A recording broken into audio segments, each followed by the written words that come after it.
willkommen einmal mehr aus unserem Kids Church Studio. Hey, wir haben euch ja letztes Mal versprochen, dass es ab heute ein bisschen anders wird sein als bis jetzt. Und da habe ich gedacht, eigentlich finde ich es ein bisschen schade, um alleine im Studio zu sein. Es wäre doch cool, wenn noch jemand anderes mit dabei wäre. Und da schauen wir mal, wer da kommt. Hallo? Hi Benni. Hoi. Herzlich willkommen. Du kennst dich hier ja schon aus. Du bist im Ja. Kids Church Studio gelandet. Ich sehe es gerade, ja. Cool. Hey, ja, wie du ja weißt, hören wir heute wieder eine neue Geschichte. Und wahrscheinlich hast du schon eine Idee, um was das könnte gehen, oder? Oh ja, ich weiss natürlich ganz genau, welche Geschichte dass wir jetzt drinnen starten. Aber ich will das auch nicht einfach so verraten. Ich habe euch einen Tipp mitgebracht. Und der Tipp, der ist ein Geräusch. Wir hören das jetzt mal zusammen an und dann vielleicht findet die eine oder andere raus, was es könnte für eine Geschichte sein. Das klingt ja schon mal sehr spannend. Hören wir mal zu.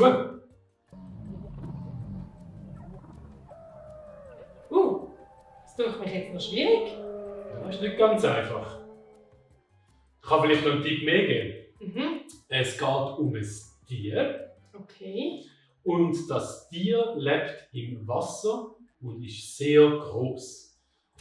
Tier im Wasser, sehr... Ein Wal! Genau, es ist natürlich ein Wal. Und wenn es um einen Wal geht und eine Geschichte in der Bibel, gibt es nur eine. Und das ist die von Jona. Hey, so cool. Ich freue mich. Und ich glaube, ihr seid sicher auch gespannt. Bevor wir aber dann in die neue Serie starten, möchten wir unbedingt wieder zusammen Gott anbeten. Und da haben wir natürlich auch ein kleines Special für euch parat. Das Mal werden wir nämlich nicht der Benni und mich tanzen, sondern wir schalten gerade zu der Milena und schauen, wie sie zusammen Gott anbetet. Steht doch auch gerade zusammen auf.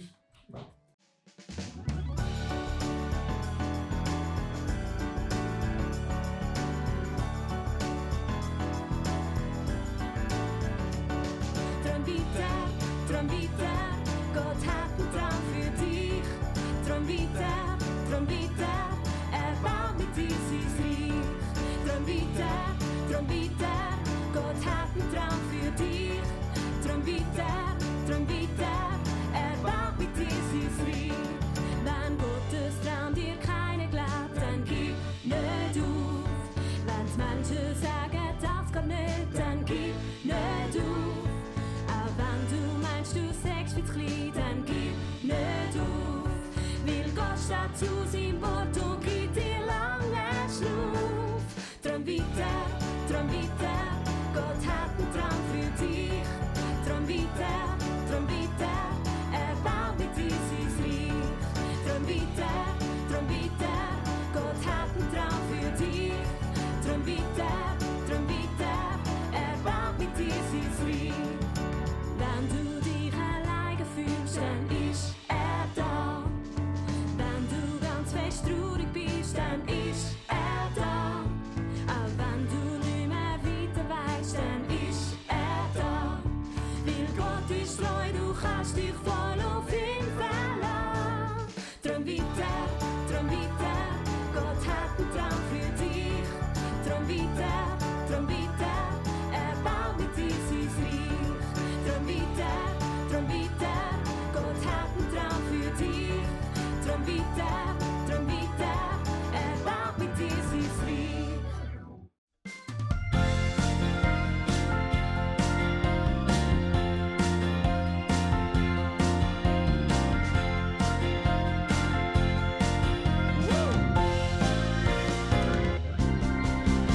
Eins, zwei, drei, wir gehen alle in die Knie.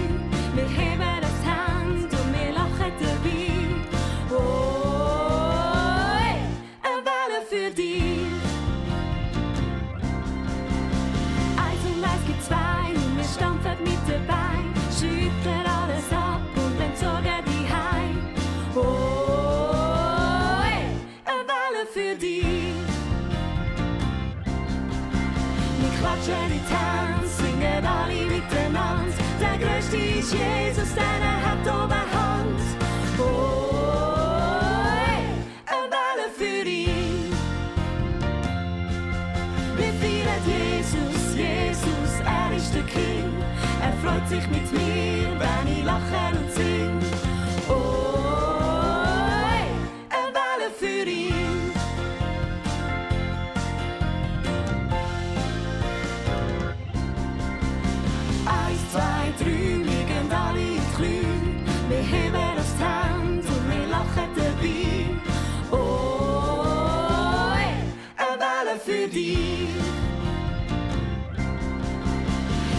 und es gibt zwei und wir stampfen mit dabei, schütteln alles ab und dann zogen die heim. Oh, eine Welle für dich. Wir klatschen in die Hände, singen alle miteinander. Der Größte ist Jesus, der hat oben Hand. Oh, eine Welle für ihn. Wir feiern Jesus, Jesus, er ist der King. Er freut sich mit mir, wenn ich lache und sing. Oh, eine Welle für ihn.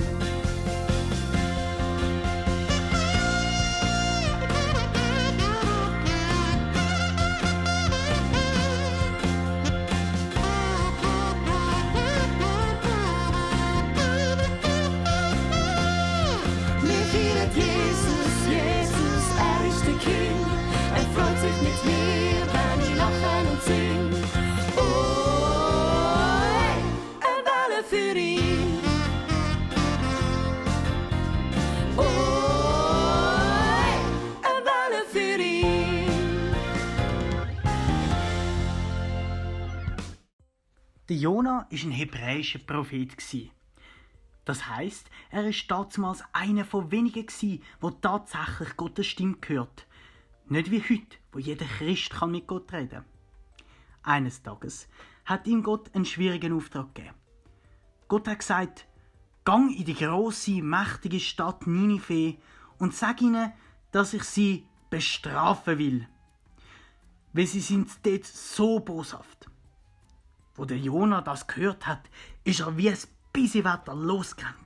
Er hat so schnell wie möglich wegkommen von Ninive.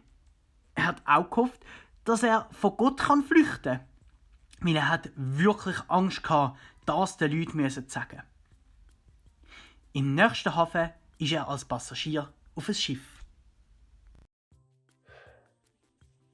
Oh Mann, was macht der Jona? Jetzt kommt er von Gott den Auftrag über, er soll nach Ninive gehen.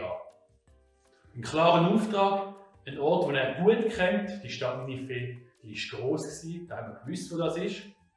Und was macht der Jona? Geht er nach Ninive? Nein, er macht genau das Gegenteil und sucht ein Schiff, das nach Tarsis geht. Genau in die andere Richtung. Also, ich weiss nicht, wieso es geht. Aber wenn ich die Geschichte so höre, dann denke ich, also ganz ehrlich, wenn Gott so zu mir reden würde, wenn er mir so genau sagen würde, was ich zu tun habe, also, dann würde ich es ganz, ganz sicher machen. Aber warum hat denn der Jona nicht gemacht, was Gott gesagt hat? Hat er einfach keine Lust gehabt?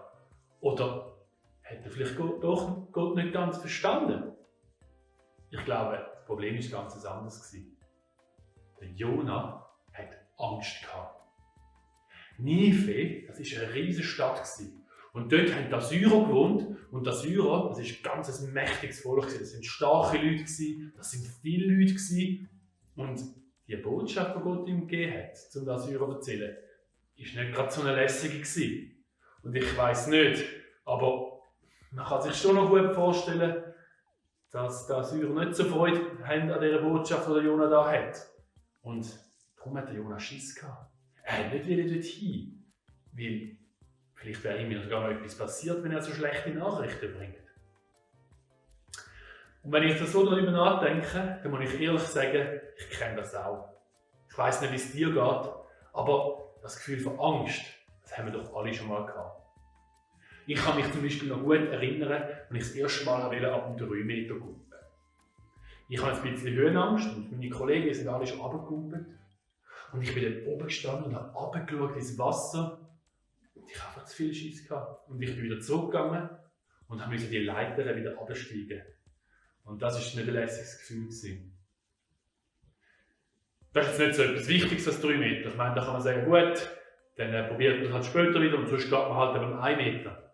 Aber da gibt es viele Situationen, wo man das Gefühl kennt, das Gefühl von Angst. Und man plötzlich das, was man eigentlich hätte machen gar nicht mehr machen kann.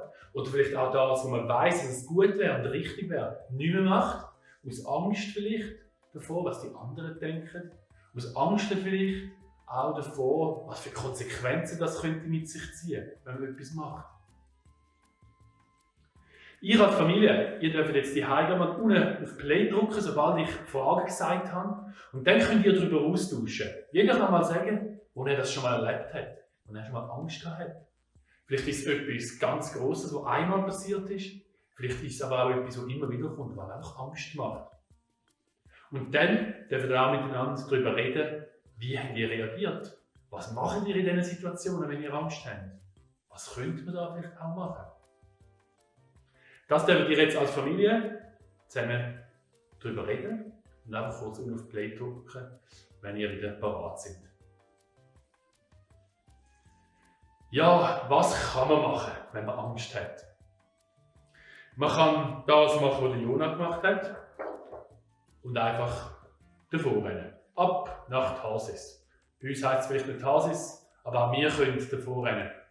In der Bibel steht, dass der Jona einfach weg von Gott. Dass er gewusst hat, was eigentlich der Auftrag gewesen wäre, nämlich nach Ninive zu gehen. Und er hat genau das Gegenteil gemacht, weil er weg von Gott, weil er Schiss hatte. Und das ist eigentlich ein bisschen lustig. Weil der Jona, das ist ein Prophet. Und normalerweise machen die Propheten in der Bibel das, was Gott ihnen aufträgt. Und sagen den anderen Leuten, dass sie auch das machen sollen, was Gott gesagt hat. Aber der Jona ist ein lustiger Prophet, weil er macht genau nicht das, was Gott gesagt hat, sondern rennt davon. Darum können wir eigentlich bei dieser Geschichte sagen, wir sollten es genau nicht so machen, wie es der Jona gemacht hat. Wir sollten nicht davonlaufen oder nicht bei uns selber bleiben mit dieser Angst, sondern wir dürfen damit zu Gott kommen. Wenn wir Angst haben, wenn das Gefühl wieder kommt, so gut kennt, die Angst, dann dürfen wir damit zu Gott kommen und dürfen es ihm erzählen. Weil er ist stärker als alles und er wird uns seine Kraft geben, seinen Mut geben, dass wir dieser Angst begegnen können. Was das genau bedeutet, das ist in jeder Situation ein bisschen anders. Manchmal ist es vielleicht auch gut, wenn man etwas nicht macht, wenn man Angst hat. Das ist voll okay.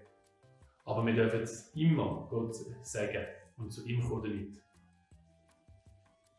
Wir können also sagen, aus dieser Geschichte lernen wir, dass wir nicht so sein sollen wie der Jona, sondern dass wir mit unseren Ängsten immer dürfen zu Gott kommen und es ihm dürfen erzählen. Und ihn dürfen darum bitten, dass er uns zeigt, was richtig ist. Ja, ich habe jetzt gemerkt, wir haben gerade einen kleinen Abstecher zu mir in die Stube gemacht.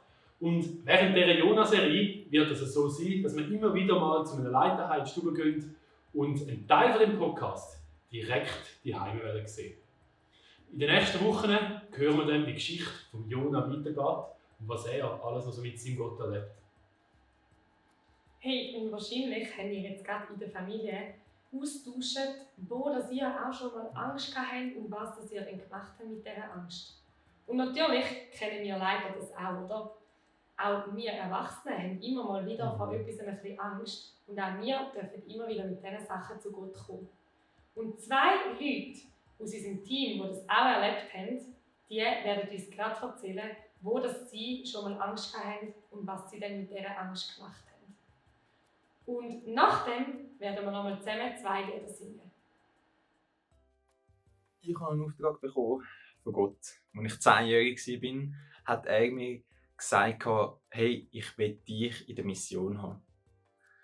Und ich bin dann jahrelang gedacht, ja, voll. Und nachher habe ich plötzlich so gemerkt, bin ich grösser geworden und habe gemerkt, hey, aber Mission, da muss ich ins Ausland, da bin ich nachher alleine irgendwo und kann irgendjemandem erzählen, dass Gott im Himmel ist und ja, mit denen das weiter sagen.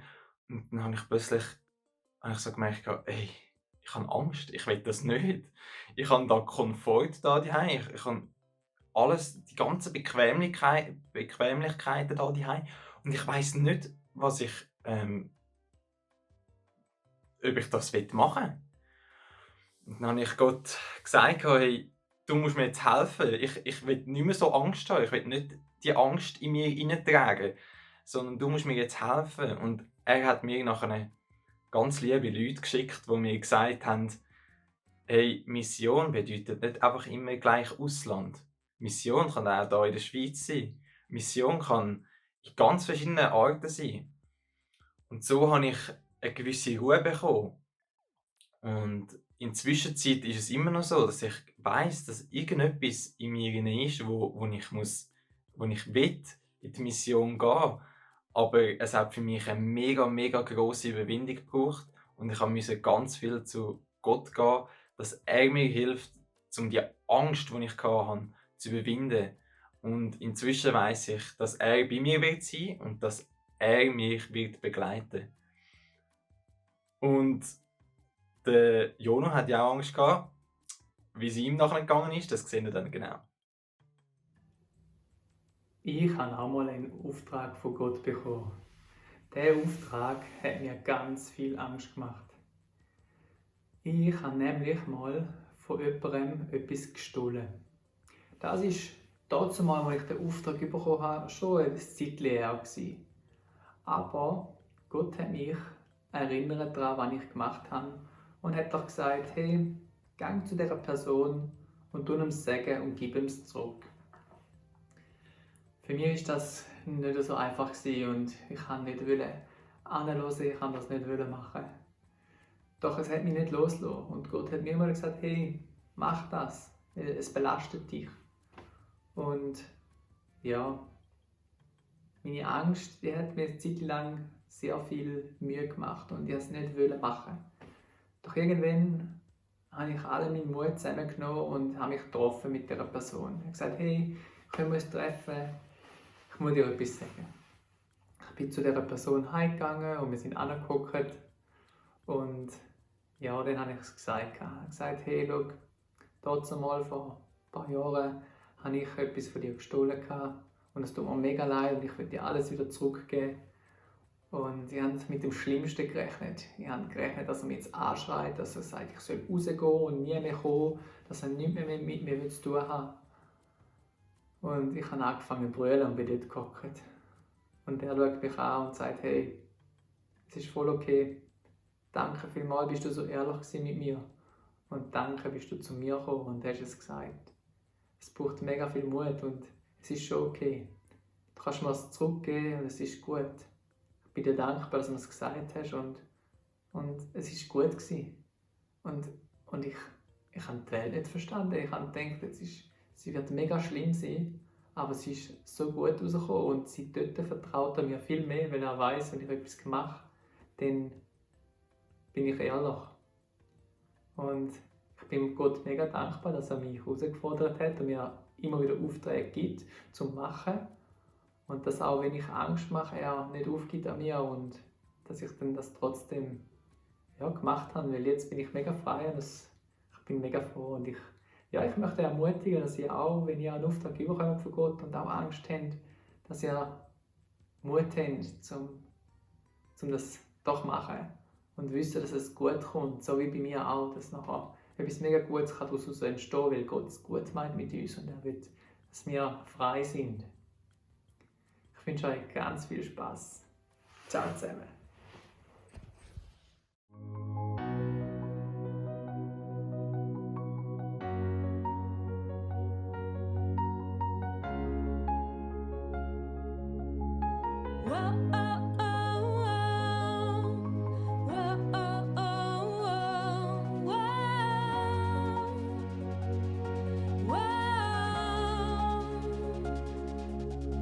Ein Wind, wo mir eine Frische geschenkt, ein Helfer, wo mein Leben lenkt, ein Tröster, wo mich fröhlich macht. Ich bin nie allein. Ein Wind, wo mir eine Frische geschenkt, ein Helfer, wo mein Leben lenkt, ein Tröster, wo mich fröhlich macht.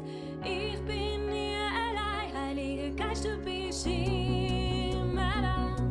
Leit dich und gehst voran. Du bist Kraft von meinem Gott, wo in mir wohnt. Heiliger Geist, du bist immer da. Leit dich und gehst voran. Du bist Kraft von meinem Gott, wo in mir wohnt. Das Feuer, wo brennt, mir wärme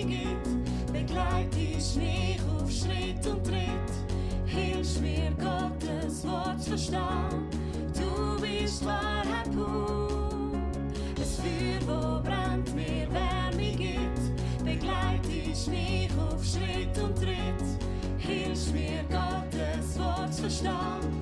Du bist Wahrheit pur. Heiliger Geist, du bist immer da. Leitest uns Gast voran. Du bist Kraft von meinem Gott, wo in mir wohnt. Heiliger Geist, du bist immer da. Leitest uns Gast voran. Du bist Kraft von meinem Gott, wo in mir wohnt. Oh, oh, oh, oh. Oh, oh, oh, oh,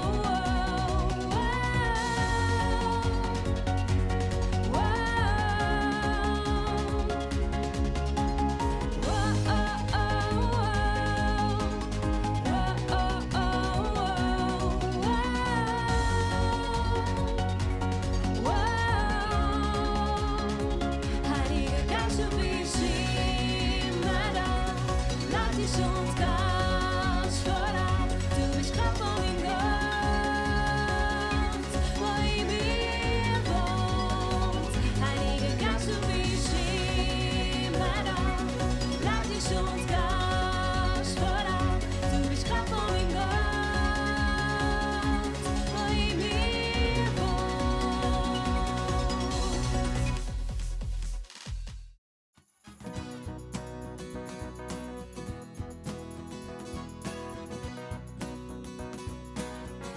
Hey, sag mir, wer hat da die Blumen gemacht, in ihre ganze Farbe gebracht? Wer lässt Vögel anfliegen? Wer hat Sonnen an den Himmel gehängt? Und wer hat mir mein Leben geschenkt? Jetzt kann ich grad staunen. Sie ist mein Gott, sie ist mein Schöpfer, Schöpfer von der Welt. Sie ist mein Gott, er ist der größte Held. Sie ist mein Gott, sie ist mein Schöpfer, Schöpfer von der Welt. Sie ist mein Gott, er ist der größte Held. Wer hat all die Blumen gemacht, die ihre ganze Farbe gebracht? Und wer lässt Vögel anfliegen? Ja, wer hat Sonnen an den Himmel gehängt? Und wer hat mir mein Leben geschenkt? Jetzt kann ich grad staunen. Sie ist mein Gott, sie ist mein Schöpfer, Schöpfer von der Welt. Sie ist mein Gott, er ist der größte Held. Sie ist mein Gott, sie ist mein Schöpfer, der Schöpfer von der Welt.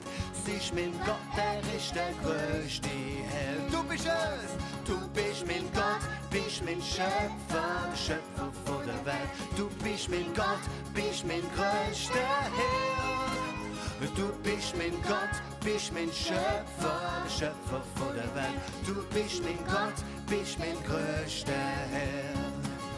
Ja, du bist Gott, bist der größte Held. Ja, du bist Gott, bist der größte Held.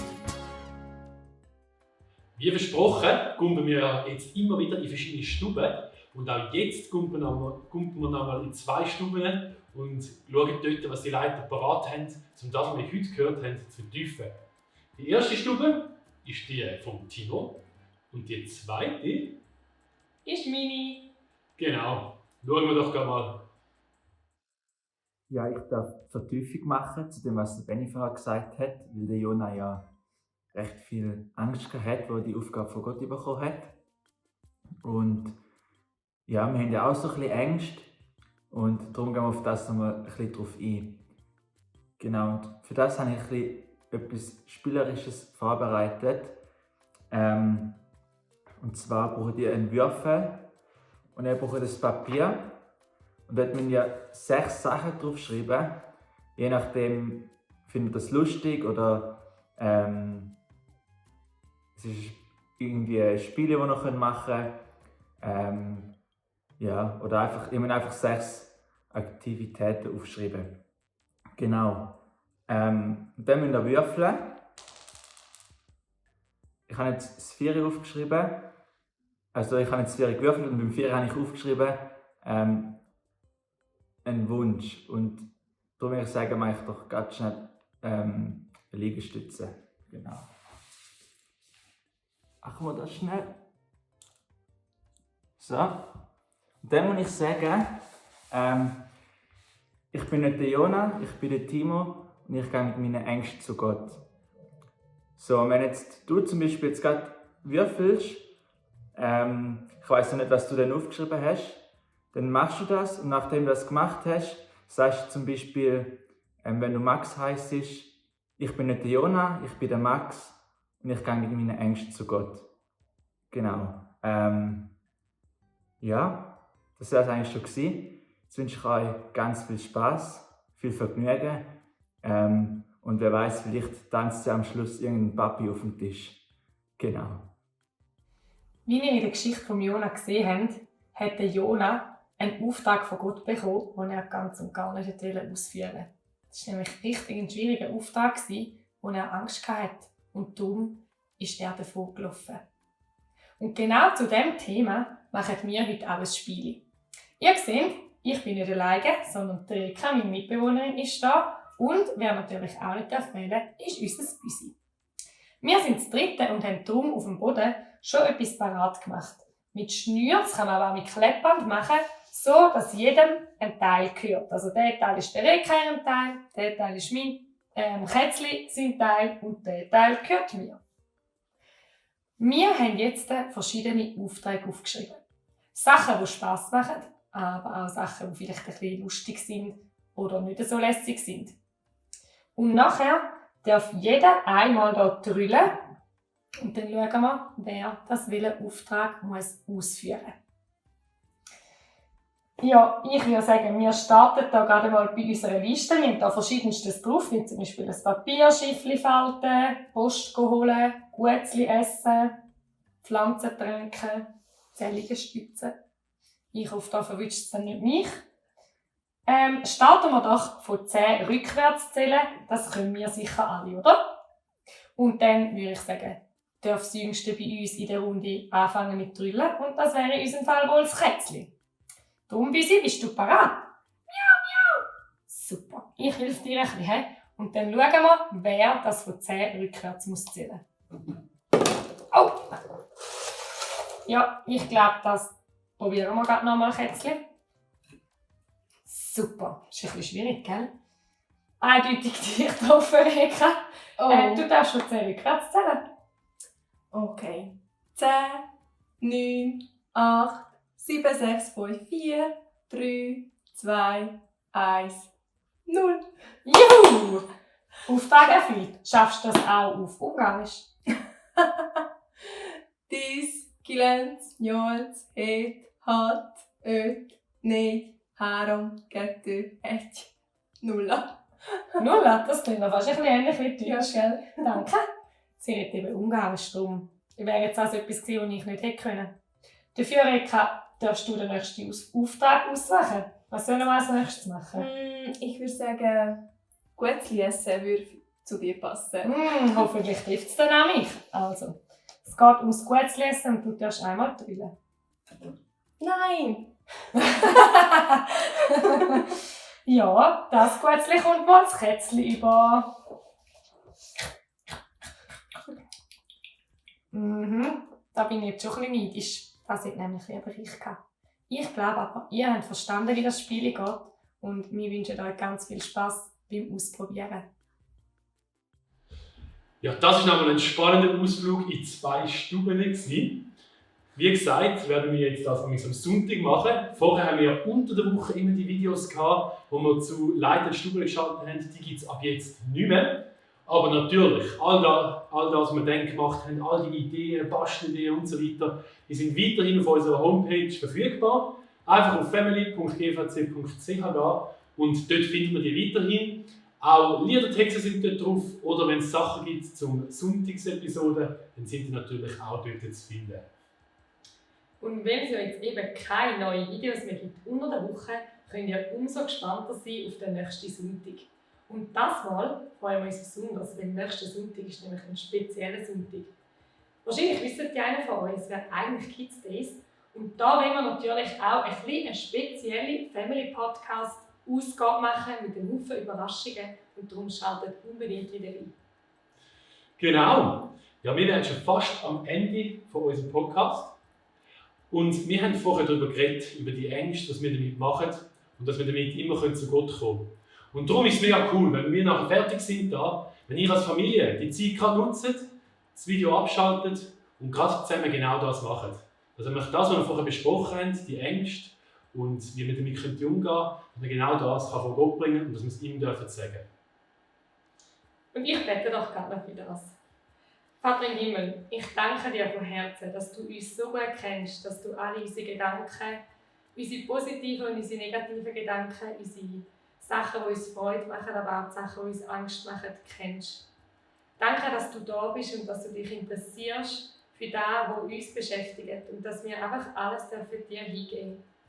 Und ich bitte dich, Vater im Himmel, dass du die Zeiten, die die Familien haben, gerade jetzt ganz besonders segnest. Mit deiner Gegenwart, dass sie spüren, dass du ihnen nahe bist und dass sie erleben, wie sie Frieden bekommen, wenn sie die Ängste zu dir geben. Amen. Amen. Bis zum nächsten Mal. Schöne Woche.